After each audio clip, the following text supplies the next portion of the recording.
Bonjour à toutes et bonjour à tous. Je suis ravie de vous retrouver pour cette nouvelle vidéo et bonjour à mes abonnés, 130 quand même de plus. Et un immense merci à vous tous pour l'intérêt que vous manifestez pour mon travail, pour vos likes, vos commentaires, vos partages. Alors, pour l'instant, il n'y a pas beaucoup de vues, hein. La dernière vidéo à peu près 3400 vues. Ce n'est pas énorme et je suis étonnée puisqu'en fait, ce sont des sujets qui impactent et qui concernent tout le monde en fait, hein. Donc on verra bien si au fur et à mesure des vidéos, eh bien ça fait boule de neige. Mais quoi qu'il en soit, profonde gratitude pour vous. Donc je reviens vers vous aujourd'hui pour un complément d'enquête concernant ma précédente vidéo sur une éventuelle gouvernance mondiale extraterrestre. Et je dois dire que j'ai été sciée par l'accélération des événements qui sont en train de se produire. Car une semaine après avoir posté ma précédente vidéo, alors que j'étais déjà en train de faire ce contenu-là, il est apparu dans le monde des témoignages de l'apparition d'ovnis, de drones au New Jersey, à New York, en Chine, et c'est pas un ou deux localisés, mais ce sont des centaines. Donc il semblerait que le contenu de ma précédente vidéo soit quand même pertinent. Alors, aujourd'hui, je vais vous ouvrir sur un complément qui va mettre en lien Israël, Trump et une réalité factuelle et donc sur des informations capitales. Alors, quel lien entre les extraterrestres, Trump, Israël, le Messie et l'Antéchrist? C'est ce que je vous invite à découvrir. Et là, mes chers, accrochez vos ceintures parce que ça va swinguer. J'invite celles et ceux qui découvrent ma chaîne à visionner mes deux précédentes vidéos car celle-ci est une suite et donc je vais mettre les liens dans la description. Un petit conseil, toujours le même, pour pouvoir suivre le fil rouge que je vais vous présenter, regardez cette vidéo du début à la fin parce que comme ça vous aidera à prendre conscience du scénario en cours. Concernant les extraterrestres, donc les ET, il est indéniable qu'ils nous visitent et qu'ils sont parmi nous depuis des décennies, voire même depuis que le monde est monde. Mais tout cela n'était que spéculation, entre guillemets, jusqu'au 23 novembre dernier, date à laquelle est apparu, lors d'une deuxième audience au Congrès américain, un rapport déclassifié d'une douzaine de pages s'intitulant The Immaculate Constellation, officialisant l'existence des ovnis et des extraterrestres. Aujourd'hui, donc, j'ai d'autres informations hallucinantes et sur lesquelles je suis tombée comme par magie. Donc, il s'agit d'un article qui date de 2020. Alors oui, certes, ce n'est pas un article récent, mais vous allez voir qu'il est vraiment très très intéressant à bien des égards. Donc, dans un entretien accordé début décembre 2020 au plus important journal israélien, Haïm Eshed, un ancien directeur du programme spatial israélien, fait des révélations fracassantes sur l'existence d'une coopération avec une fédération galactique impliquant les États-Unis et des visiteurs extraterrestres. Cette fédération galactique estime, toujours selon le témoignage de Haïm Eshed, que l'humanité doit encore évoluer avant d'être en mesure de comprendre ce que sont vraiment le cosmos et les vaisseaux spatiaux. En somme, en 2020, nous n'étions pas prêts à entrer en contact avec les ET. Jusque-là, rien d'extraordinaire. Je souligne quand même que cet entretien a été repris par les médias du monde entier, parce que Haïm Eshed, âgé aujourd'hui de 90 ans, est une personnalité très importante. Professeur d'université, il a été à la tête du programme spatial de l'État hébreu pendant plus de 30 ans et il a reçu à 3 reprises le prix israélien de la sécurité. Dans la suite de son interview, il parle d'un certain Donald Trump dont il dit qu'il est parfaitement au courant de cette fédération galactique et que Donald Trump avait envisagé de la révéler au grand public, mais, qu'il aurait été rattrapé dans son enthousiasme par cette fédération, car celle-ci aurait estimé que cette divulgation entraînerait une panique mondiale. Nous avons donc là un témoignage d'un éminent spécialiste qui date de 2020 et comme par hasard, nous avons la divulgation au Congrès américain cette année au mois de novembre et la préparation de nos esprits via également les Jeux olympiques de Paris. Encore une fois, ceux qui n'ont pas vu ma précédente vidéo, visionnez-la pour comprendre à quoi je fais référence. Je continue. Haïm Eshed a écrit des ouvrages dans lesquels il développe ses théories et présenterait les extraterrestres de cette fédération galactique comme bienveillante, mettant en avant le fait que les ET auraient stoppé donc des centrales nucléaires ou des missiles nucléaires pour éviter de grandes catastrophes. Je m'exprime au conditionnel car je n'ai pas lu ces ouvrages.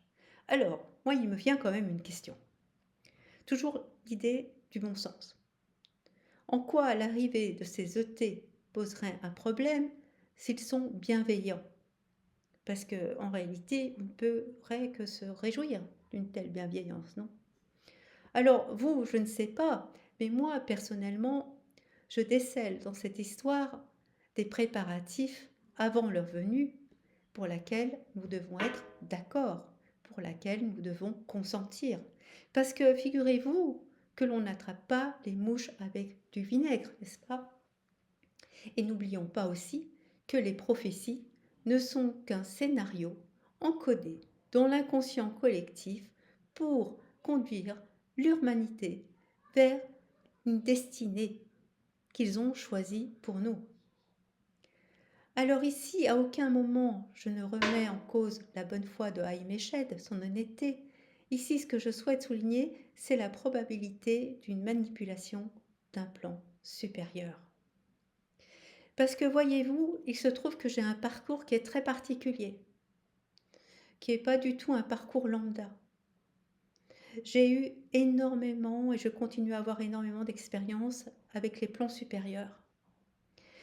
Donc, j'ai eu l'occasion de rencontrer différentes entités, différents ET, et donc c'est ce qui me permet d'accéder à certaines réalités. C'est pour ça que je vous partage tout ça. C'est pour ça que je souhaite vous aider à comprendre ce qui se passe. Alors, d'ailleurs, je vais ouvrir une parenthèse qui évidemment ne va pas plaire du tout à certaines personnes. C'est des choses que je sais depuis déjà un certain temps, mais je me suis toujours abstenue de le dire. Mais aujourd'hui, je pense qu'il est temps de dire les choses. Parce que voyez-vous, cette fameuse fédération galactique a des émissaires partout dans le monde. Ces personnes, ces émissaires ont des chaînes YouTube, elles participent à des émissions et ils disent être en lien avec les galactiques via des implants ou des connexions télépathiques. Souvent, elles se présentent ou on les voit comme des guides spirituels, des canals, des messagers, faisant le lien avec les galactiques. Mais pour moi, elles préparent de la même manière le terrain à ce qui est prévu. Elles font aussi partie du plan. Alors, sont-elles manipulées ou pas? À voir. Personnellement, je sais que certaines d'entre elles savent parfaitement ce qu'elles font. Voilà. Donc, je referme cette parenthèse, inconfortable certes, mais qui est une quand même réalité. Alors, si vous aimez lire, je vous encourage à lire mon livre « Guérison et conscience » dans lequel je relate des expériences personnelles de phénomènes paranormaux et de rencontres avec diverses entités, y compris extraterrestres. Je vous l'ai dit, j'ai un parcours très particulier. Et c'est donc pour ça que je peux parler de ces choses-là. Alors, revenons à nos moutons, parce que là, ce n'est pas tout. Parce que, outre ces révélations fracassantes de Haïm Eshed sur cette alliance extraterrestre et Donald Trump, il mentionne l'existence d'une base souterraine sur la planète Mars dans laquelle les États-Unis, Israël et les représentants d'une autre forme de vie intelligente travailleraient main dans la main sur des expériences scientifiques. Projet évidemment mené dans le plus grand secret. Haïm Eshed dit lui-même qu'il aurait été interné s'il avait dit tout cela il y a 5 ans. Donc en référence à l'article, c'est 2015. Ces questions sont traitées différemment, dit-il, aujourd'hui, pour signifier que les mentalités ont évolué. Comme c'est pour dire que nous sommes quasiment prêts. D'ailleurs, il a rajouté « Je n'ai rien à perdre, j'ai mes diplômes et mes prix, je suis respecté dans les milieux universitaires. » Alors ça, c'est vrai que c'est un phénomène récurrent. Lorsque les officiers, les pilotes, les amiraux sont à la retraite, ils commencent à parler, à témoigner, parce que leur carrière n'est plus en jeu. Il y aurait donc ainsi, quelque part sur la planète Mars, tout un business plan. Je pense que nous sommes nombreux à nous être posé la question, ou en tout cas je l'espère, pourquoi Elon Musk déploie tant d'efforts, tant d'argent, tant de technologies pour aller sur Mars. Il semblerait ici que nous ayons un début de réponse. Car ici, mes chers, il n'y a pas anguille sous roche, mais plutôt baleine sous caillou. Qu'en pensez-vous? J'ai déjà hâte de lire vos commentaires. Parce que, restez avec moi, hein, parce que là, je n'ai pas encore tapé dans le dur. Et puis, c'est Noël, j'ai envie de vous gâter. Parce que si vous voulez savoir qui est le Messie, mais restez avec moi. Allez, avant d'aller plus loin, pensez à liker, partager, commenter cette vidéo. Et pour ceux qui souhaitent soutenir mon travail, vous pouvez le faire en cliquant sur le lien Tipeee qui est dans la description, sur lequel vous pouvez faire un don à partir de 1 euro. Parce que mine de rien, c'est beaucoup de temps, d'énergie et de travail. Voilà, petite parenthèse, je referme. Parce que revenons sur le lien Trump-Israël. Parce que tout est en lien. Et maintenant, regardez ça. Au mois de février 2024, le 28 précisément, Trump s'est vu offrir par la Fondation du patrimoine israélien une belle menorah en argent. La menorah, également appelée candélabre à 7 branches, est l'un des symboles bibliques les plus connus, directement liés à Dieu et au peuple d'Israël, tant dans l'Ancien que dans le Nouveau Testament. Aujourd'hui, la menorah est l'icône représentant un mélange de l'héritage juif et du nouvel État d'Israël. Entendez bien. Ce qui doit nous interpeller, c'est l'inscription qui figure sur la plaque qui se trouve sous la menorah elle-même. Alors, j'ai fait la traduction et nous avons là une sacrée pépite, mes chers. C'est carrément un tsunami, un cataclysme. Que dis-je? C'est un tremblement de terre mondial souterrain. Que dit le texte? Eh bien, il dit ceci. La menorah, qui représente la lumière éternelle du monde, est présentée au président Donald Trump en son honneur et en célébration pour avoir fait ce qu'aucun autre homme n'a jamais fait, établir la paix entre Israël, les Émirats arabes unis, le Bahreïn, le Maroc et le Soudan dans le cadre des accords extraordinaires d'Abraham. Voici, je lui donne mon alliance de paix, car un enfant nous est né, un fils nous a été donné, et l'autorité reposera sur ses épaules. Celui qui est merveilleux conseiller, puissant, Père éternel, lui donnera le nom de Prince de la paix. La fondation du patrimoine israélien, avec une profonde gratitude, présente ce prix de la Convention de la paix au prince de la paix, le président Donald Trump. Pourquoi c'est un tsunami? Eh bien parce que ce sont en ces termes que le prophète Isaïe a annoncé l'arrivée du Messie, de Jésus. Jésus, le prince de la paix. Israël, par cet acte, donne à Trump le titre de prince de la paix, lui donne le titre de Messie. Israël reconnaît en Trump son Messie tant attendu. Et ce n'est pas tout. Je vous ai dit, c'est Noël. Je vais vous gâter, je vais vous pourrir, vous gâter. 7 mois avant cet événement, le 10 juillet 2023, Trump a reçu la couronne de Jérusalem des mains du docteur Joseph Frager, vice-président exécutif de la Fondation du patrimoine israélien.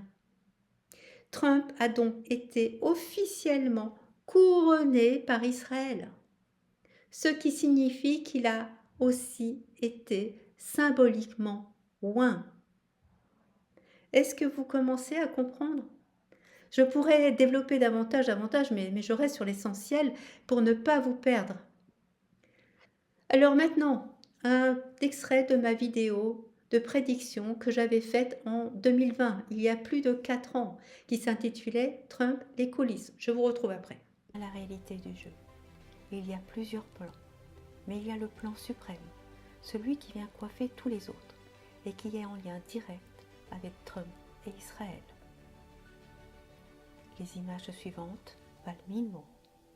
Les premiers pas de Donald Trump sur la scène internationale, une édition spéciale sur France 24. Le président américain est arrivé en Israël où il était très attendu sur plusieurs questions notamment. Mais d'abord son séjour. Donald Trump a voulu le débuter par une visite sur plusieurs lieux saints. Alors il y a eu d'abord la visite de l'église du Saint-Sépulcre à Jérusalem et puis à quelques mètres de là, vous le voyez sur ces images en direct, Donald Trump qui s'apprête à se recueillir devant le mur des lamentations. Alors il n'a pas dérogé à la règle, le président américain, il porte une kippa. Jean-Karim Fall, c'est une image hautement symbolique puisque aucun président avant lui ne s'était prêté à cet exercice. J'ai alors fait le rapprochement avec le fait qu'Israël attend le Messie depuis plus de 2000 ans. Un Messie correspondant aux prophéties élaborées dans le but d'imposer au monde un seul et même visage. Les prophéties religieuses ont encore une fois n'ont rien de prophétique. Cela fait partie du plan suprême, final, celui pour les Juifs messianiques de mettre en place leur Messie. Ce Messie attendu par Israël sera accueilli comme le sauveur de l'humanité. Cela tombe bien, car en ce moment même, l'humanité tout entière a le regard tourné vers l'extérieur. Elle cherche un sauveur et l'attend même avec impatience. Cette histoire de sauveur fait aussi partie de l'encodage de notre inconscient, qui nous pousse toujours à nous détourner de nous-mêmes, à ne pas voir que nous sommes notre propre sauveur. C'est à nous qu'il revient de faire notre propre chemin, de nous engager sur la voie de l'intériorité pour faire surgir ce que nous avons toujours ignoré ou pas su voir. Car il n'y a pas plusieurs vérités, il n'y en a qu'une seule, l'essentiel étant de s'en rapprocher le plus possible pour saisir le sens de l'existence. Et cette vérité est cachée au plus profond de nous. Ainsi, actuellement, le chaos règne en maître à l'échelle planétaire. L'être humain est dans l'attente d'un sauveur. Nous avons été manipulés depuis la nuit des temps à suivre leur plan, inscrit principalement sous forme de prophétie afin d'obtenir de nous notre consentement à la présence d'un sauveur qui sera en réalité l'Antéchrist qui viendrait par l'entremise de Trump. C'est ce qui m'a été donné de comprendre. Vous voyez, les pièces du puzzle s'assemblent. Le scénario commence à apparaître dans toute sa splendeur, entre guillemets. Aujourd'hui, je peux compléter mes prédictions par ceci. Trump va jouer un rôle prépondérant pour permettre la construction du troisième temple de Jérusalem, dont il est dit qu'il verra le jour à la naissance du grand Israël, c'est-à-dire quand Israël aura conquis non seulement la Palestine, mais également la Syrie, le Liban, l'Irak, la Cisjordanie et l'Égypte. Et l'on verra alors que Trump, en tant que roi d'Israël, roi des Juifs, ne sera pas, contrairement à ce qu'il semble être aujourd'hui aux yeux du monde, le président de la paix. Il a choisi de longue date son camp. Et c'est ça le scénario qui est en cours. J'ouvre ici une petite parenthèse importante. Attention à ne pas faire l'amalgame entre cette idéologie sioniste de Netanyahou et le peuple juif. Attention à vos commentaires, aux mots que vous employez. Restez courtois. La censure est telle que certains liens qui m'ont été adressés dans les vidéos précédentes ont même été censurés. Allez, on continue. Pour en revenir à la politique de Trump, les nominations de certaines personnes à des postes clés de son gouvernement indiquent d'ores et déjà factuellement que Donald Trump exercera une politique plus pro-israélienne que celle de Joe Biden. Tout se présente sous nos yeux. Autre chose, et là c'est la cerise sur le gâteau, enfin, il y a plusieurs cerises sur le gâteau pour le coup aujourd'hui. Car décidément, le diable se cache dans les détails. Et je pèse mes mots quand je dis le diable se cache dans les détails. Vous savez ce que signifie Trump en français? Quelle est la traduction du mot Trump en français?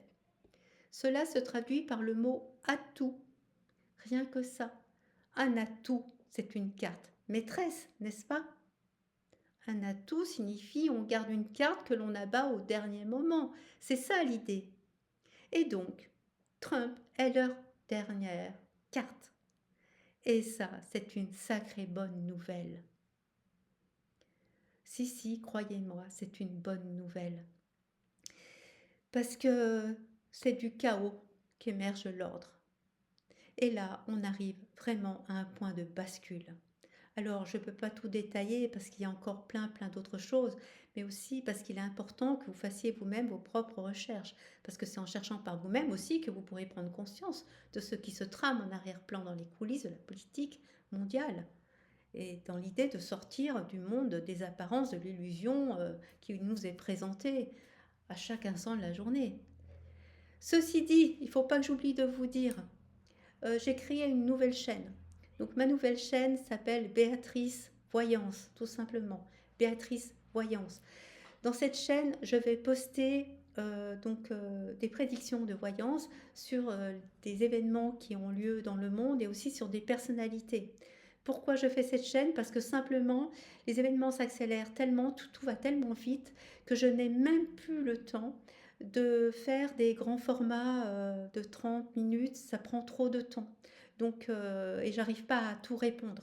Donc, cette petite chaîne de Béatrice Voyance permettra d'intervenir une fois par semaine pour vous donner des infos sur ce qui se passe dans le monde, en tout cas vous donner des prédictions. Vous pouvez d'ores et déjà vous abonner. Hein. Il n'y a pas de contenu pour l'instant. Je vais commencer à poster la semaine prochaine.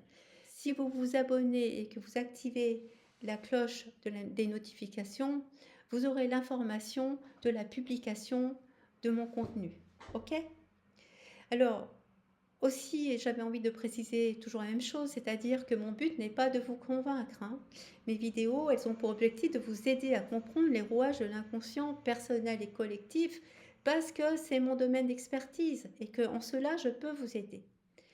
Quoi qu'il en soit, l'année 2025 est l'année du tournant. C'est une année charnière, c'est une année décisive au niveau mondial et pour l'humanité. Il y aura un avant 2025 et un après 2025. En 2025, le monde vivra de grands bouleversements, mais tout cela a un but. C'est nous conduire à nous rappeler qui nous sommes, à réagir, à faire émerger une nouvelle conscience pour éviter d'aller dans le mur. Parce que rappelez-vous que sans nous, sans notre accord, sans notre consentement, ils ne peuvent rien. C'est nous qui avons le pouvoir, pas eux. Comprenez bien cette donnée fondamentale. Ils ont besoin de nous pour arriver à leur fin. Alors c'est à nous de prendre conscience de ce qui se passe. Ceci dit, mes chers, je vous souhaite à toutes et tous de merveilleuses fêtes de fin d'année. Profitez de chaque instant précieux avec les vôtres. Chérissez-les, choyez-les, prenez soin de ceux que vous aimez. Parce que il n'y a pas plus grande force que l'amour. Et moi, je vous dis à très bientôt.